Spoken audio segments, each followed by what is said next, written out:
Jika sewaktu penularan COVID-19, hospital adalah ground zero, sebaik sahaja PKP diumumkan, ini antara ground zero bagi kebanyakan rakyat Malaysia.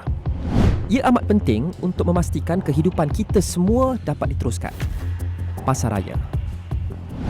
Mac lalu, apabila rakyat diberikan 2 hari untuk bersedia mengharungi sesuatu yang tidak pernah dilalui dalam sejarah sebelum ini, berjuta orang membanjiri Pasar Raya di serata Malaysia, takut dengan ketidaktentuan yang bakal ditempuhi.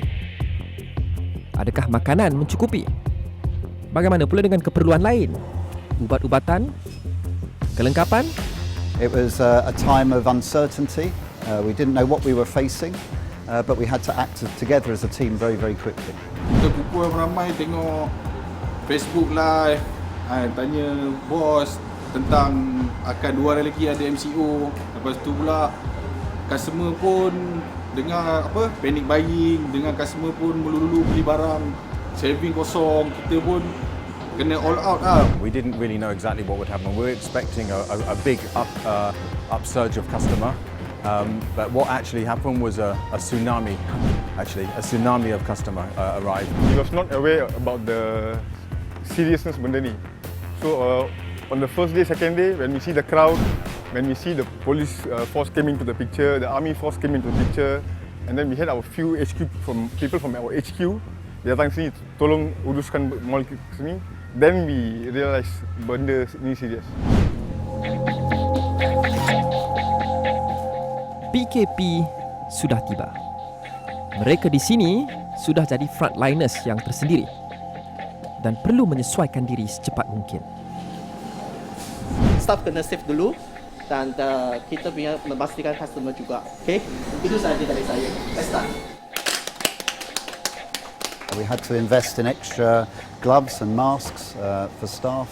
We had to invest in screens at checkouts, and we had to invest in a lot of sanitizer liquids for customers. We had a procurement team that had to immediately buy thermometers to both at the front and the back of the shop. We did have make our stores less cluttered, so we removed outposting and blocks, so to clear up the lanes for the people to walk through. Family pun risau juga kita di tempat kerja dalam supermarket sebab orang ramai kena contact banyak orang kan. So far tapi mereka sudah beritahu ke family kan, kita ada sediakan semua face mask, semua company sediakan face mask, sanitizer semua itulah. So far family pun rasa selamat working dalam company macam ni, environment yang selamat.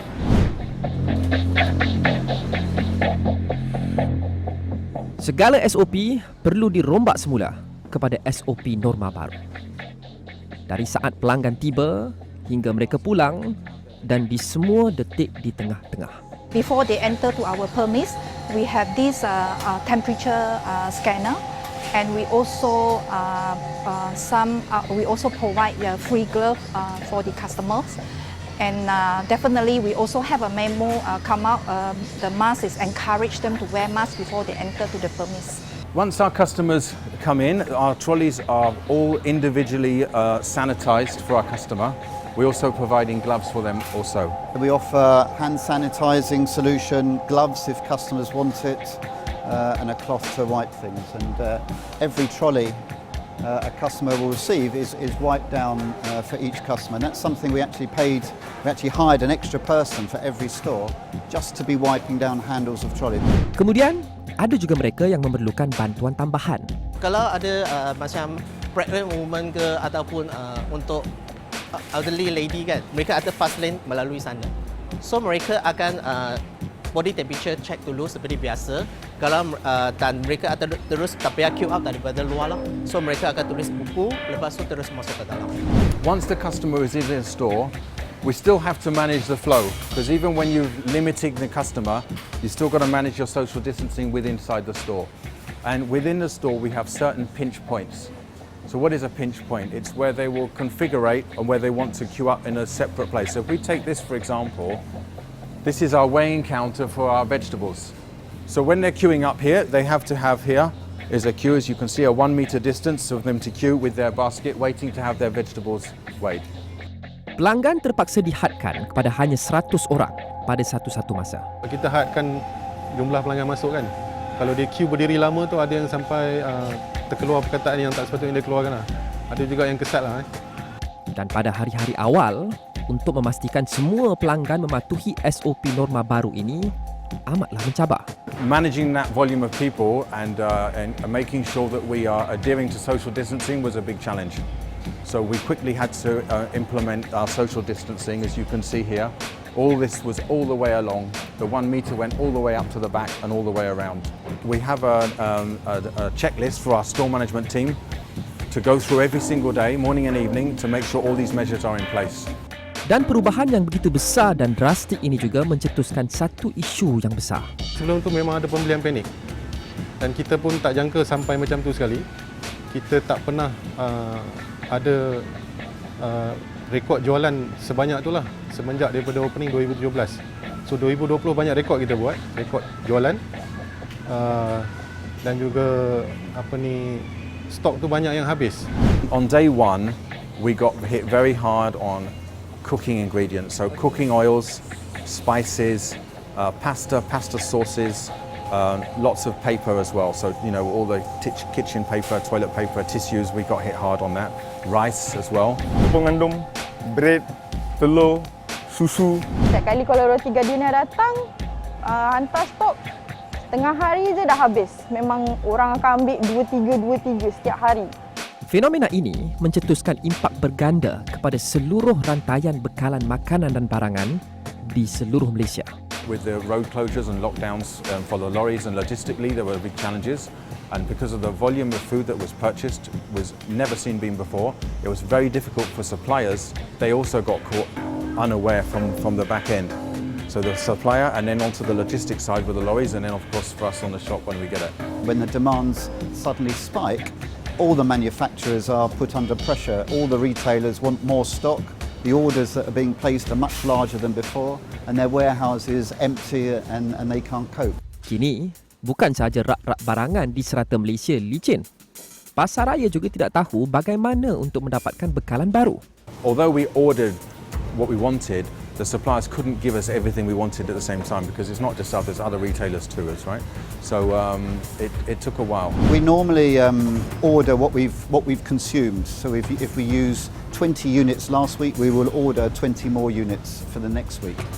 Here, we didn't know what the next week demand was going to be like.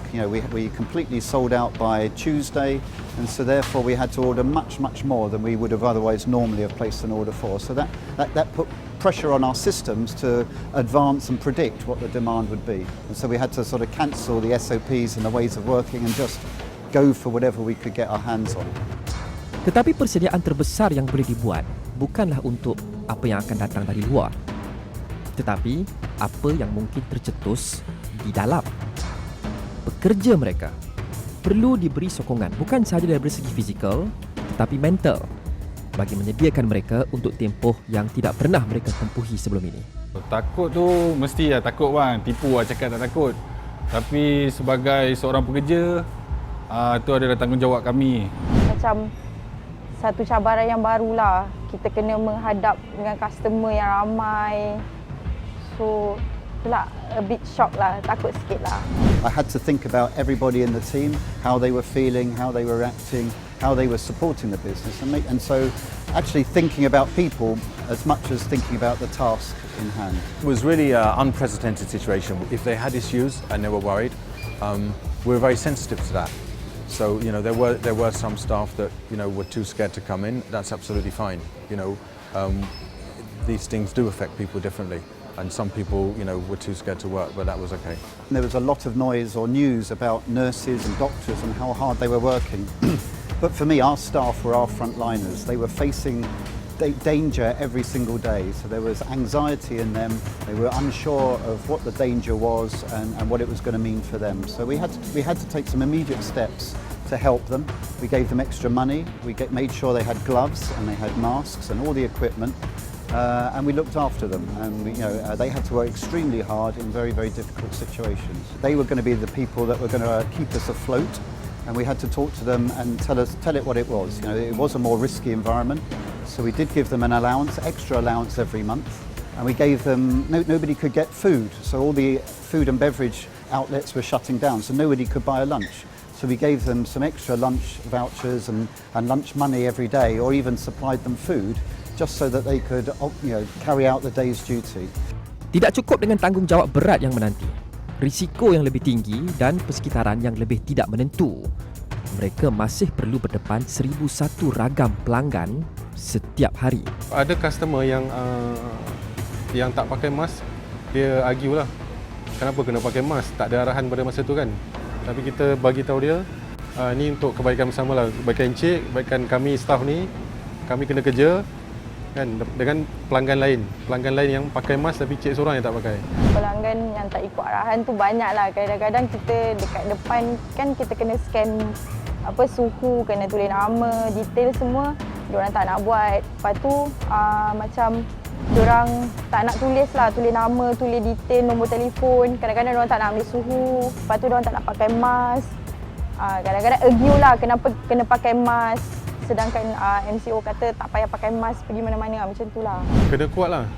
Pada saya kena kuat lah. Yang ni sebab kita dah pilih bidang ni, memang pasar raya atau retail business ni, industri ni memang cabaran ni bukan setakat masa PKP je. Luar PKP pun, bukan waktu PKP pun memang akan ada customer yang kita kena urus lah. Ada yang degil. Ada juga customer yang bagi feedback, kenapa kena pakai glove?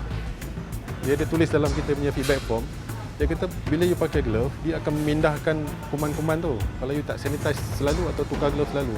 Sekali tu saya tak pakai glove kan. Tapi saya pastikan saya punya staff yang handle makanan, contoh macam sayur buah kan dengan cashier pakai glove. Adalah seorang dia nampak cashier tak pakai glove. Jadi dia marah, dia menjerit-jerit dekat kaunter tu. Tapi pakcik tu memang betul-betul marah. Ramai saksi masa tu. Ini antara pelbagai cabaran yang didepani oleh frontliners di sini. Tak kala mereka perlu menyesuaikan diri dengan pantas sambil memastikan bekalan keperluan rakyat kekal terjaga. Tetapi ini hanyalah di permukaan. Di sebalik tabir yang kita tak nampak, kita punya pekerja asing kita ada Nepal dengan Bangladesh kan. Ada yang masih tak boleh faham bahasa Melayu. Kita balik kerja tu, dia nak datang peluk kan. Kita pun cakap, nanti dulu, tak boleh kan. Daddy kena mandi, bersihkan diri dulu. Daddy dah siap mandi kan, baru boleh kita nak borak. Itu pun saya ambil masa dalam setengah jam, sejam dulu. Dah bersih semua, baru boleh bergaul dengan anak-anak. Kita orang Islam kita boleh doa. Sebelum masuk kerja kita pastikan kita doa dulu. Adalah doa yang kita amalkan sebelum masuk kerja. Daripada rumah kita dah doa.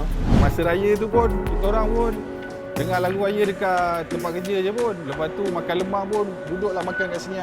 Ramai-ramai. Raya mata tu adalah sikit kan. Cerita Norma Baharu kembali selepas ini.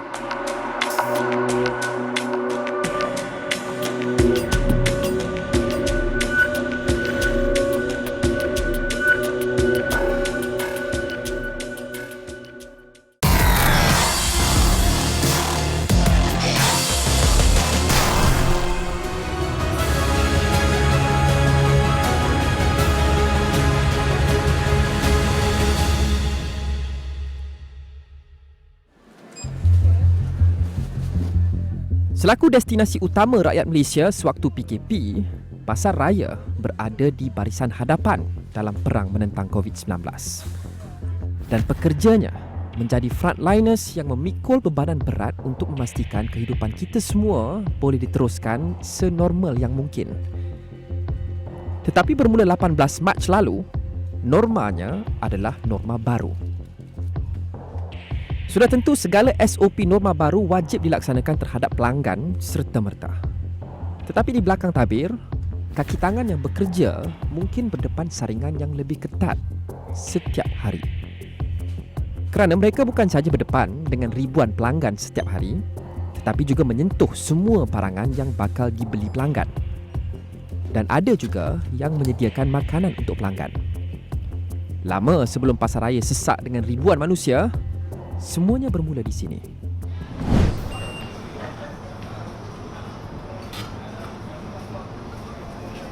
First thing, kita punya security akan minta body temperature check dulu. Lepas ni, kalau dia meet requirements, dia akan tuliskan staff punya detail kat sini. Hand sanitizer. Okay. So biasa staff akan tulis information mereka, nama, telefon dengan tadi punya temperature lah, macam itu. Sektor peruncitan yang sering memerlukan pasukan pekerja yang besar berdepan pelbagai risiko. Walaupun sudah melakukan yang terbaik untuk mengamalkan penjarakan sosial, memakai pelitup muka dan sebagainya, hakikatnya risiko tetap ada. Jika seorang dijangkiti, semua terdedah.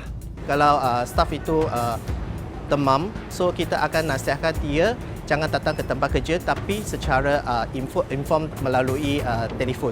Okay, maksudnya basket superior kata hari ini demam, lepas tu kita akan nasihatkan staff pergi ke klinik, panel klinik kita untuk check lah.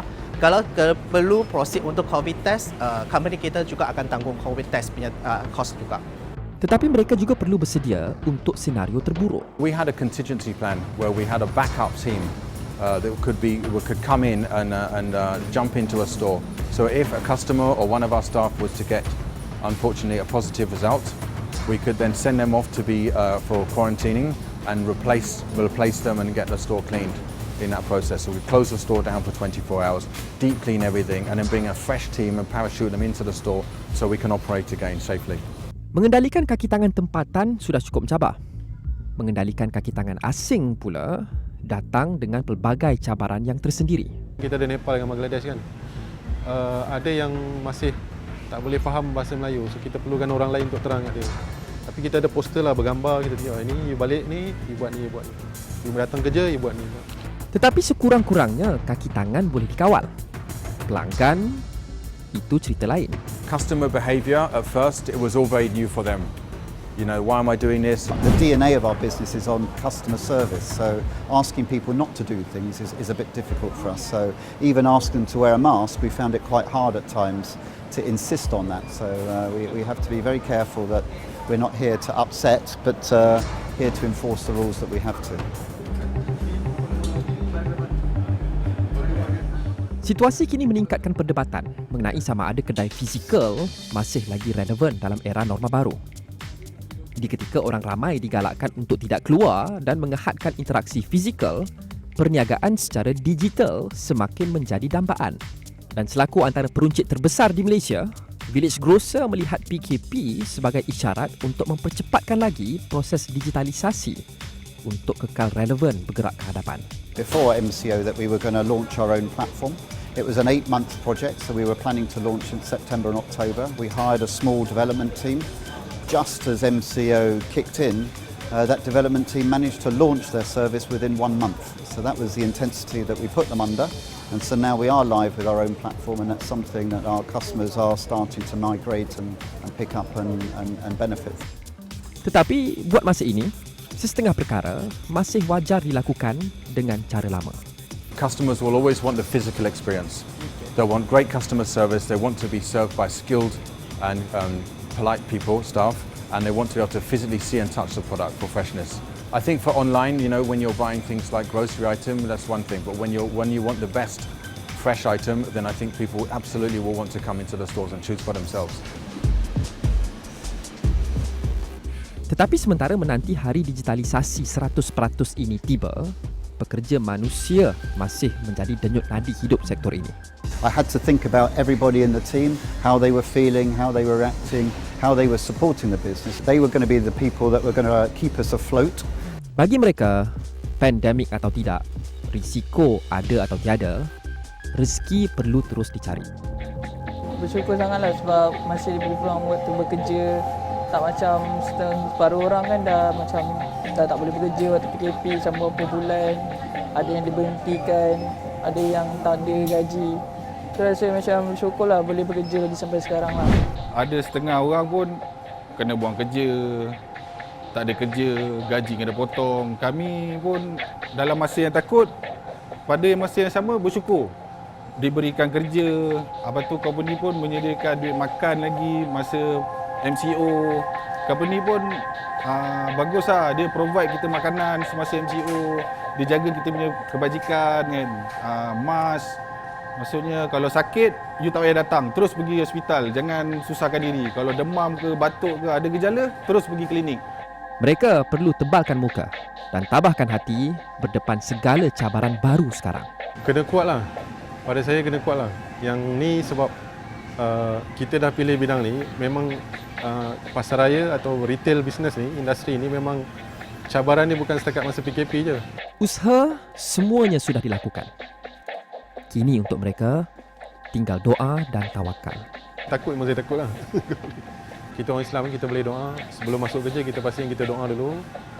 Adalah doa yang kita amalkan sebelum masuk kerja. Daripada rumah kita dah doa.